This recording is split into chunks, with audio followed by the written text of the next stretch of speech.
ओम नमः शिवाय। आज हम महाशिव पुराण का 15वां अध्याय शुरू करने जा रहे हैं, जिसमें आज हम गुण निधि की कथा सुनेंगे। तो चलिए कथा शुरू करते हैं। सूत जी ने कहा, हे ऋषियों, ब्रह्मा जी के वचन सुनकर नारद जी अत्यंत खुश हुए। प्रेम एवं सुख रूपी समुद्र में गोते लगाने लगे। फिर प्रेम पूर्वक इस प्रकार बोले, हे ब्रह्मा जी, आपने जो शिवलोक को सर्वोच्च स्थान देकर उसका जो वर्णन किया है, उसे सुनकर मुझे बहुत प्रसन्नता हुई है। परंतु मेरे मन में एक संदेह उत्पन्न हुआ है कि मैंने जो सुना है कि शिवजी का स्थान कैलाश पर्वत पर है तथा जो शिवपुरी में जाता है उस कैलाश की प्राप्ति होती है, न किसी अन्य स्थान की। इसीलिए आप मुझे यह बताइए कि जो शिवजी कैलाश में निवास करते हैं, क्या वही शिवजी हैं जिनका कि आप वर्णन करते हैं, या फिर कोई और है? नारद जी का यह प्रश्न सुनकर ब्रह्मा जी बोले, हे नारद, अब मैं तुम्हें सब हाल विस्तार पूर्वक बताता हूँ। जो परम ब्रह्मा सगुण स्वरूप संकट हैं और उनकी इच्छा से शक्ति द्वारा शिवानी हुई, वे ही ब्रह्मा शिव अपनी शक्ति द्वारा संसार की सृष्टि करते हैं। मैं उनके लोक काशी, ब्रह्मापुर तथा आनंदवन का वर्णन कर चुका हूँ।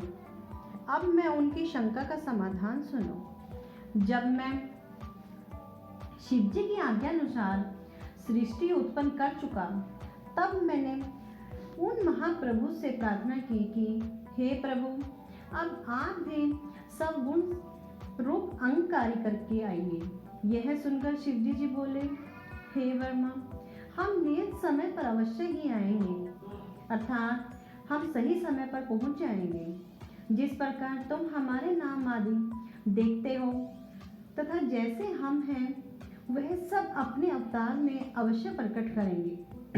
शिवजी द्वारा यह कहकर अंतर्ध्यान हो गए और इसके पश्चात शिवजी निश्चित समय पर प्रकट होकर मेरी इच्छा की पूर्ति के लिए कैलाश पर्वत पर उपस्थित हो गए तथा गौरी जी को अपने से पृथक करके स्वयं कठिन तपस्या करते हुए त्रैलोक्य का पालन करने लगे। अब मैं उस कथा का विस्तार से वर्णन करता हूँ जिस कारण शिवजी कैलाश पर्वत पर आए।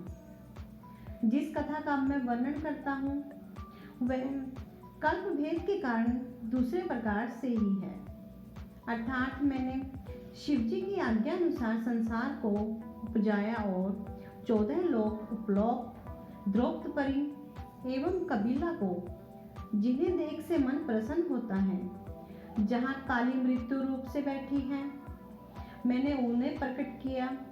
पाप नाशनी गंगा के तट पर पापों को हरने वाली कपिल मुनि का पवित्र आश्रम था।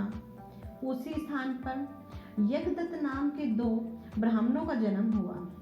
यज्ञदत्त यज्ञशास्त्र में बहुत ही योग्य था। उसको वहाँ के राज्य से बहुत सारा धन प्राप्त हुआ। वह आदमी शुद्ध हृदय, शीलवान, वेदों में बहुत ही निपुण था और वो बहुत ही उपकारी, उदार तथा शिवजी का परम भक्त था। उसकी स्त्री अत्यंत पवित्र, पतिव्रता, गृह कार्य में निपुण तथा अच्छे कार्यों को करने वाली थी। कुछ समय पश्चात उसके एक पुत्र हुआ। उसका नाम उन्होंने गुणनिधि रखा। गुणनिधि ने थोड़े ही दिन में अनेक विद्याएं सीखी, परंतु कुछ दिनों के पश्चात वह कुल की रीति छोड़कर बुरी नीति पर चलने लगा, अर्थात वह बुरी संगत पर फंस गया। उसने बुरे मनुष्यों की संगति की। उसी के फलस्वरूप उसकी बुद्धि भ्रष्ट हो गई, क्योंकि अच्छे और बुरे कर्मों का संगति का प्रभाव अवश्य पड़ता है। गुणनिधि उस अज्ञान अवस्था में बुरे लोगों के संपर्क में आया जाया करता था, अर्थात वह बुरे लोगों से मिला जुला करता था। धीरे धीरे उसके सब धर्म नष्ट होने लगे। वह वेदों के उपरीत कर्म करने लगा। वह बड़ा छली और जुआरी हो गया। उसकी माता उसको नित्य भले भले उपदेश करती, परंतु वह पिता के निकट कभी न जाता। जिस समय उसकी माता घर का काम करने में संलग्न रहती, वह घर की चीजें चुरा कर ले जाने लगा। एक बार उसके पिता ने पूछा कि गुण निधि कहाँ गया। तब माता ने उत्तर दिया कि वह तो स्नान, पूजन तथा भोजन आदि से निवृत्त होकर अपने मित्र विद्यार्थियों के साथ पाठशाला चला गया है। इस प्रकार उसकी माता ने उसके पिता से उसके अवगुण को छिपाया।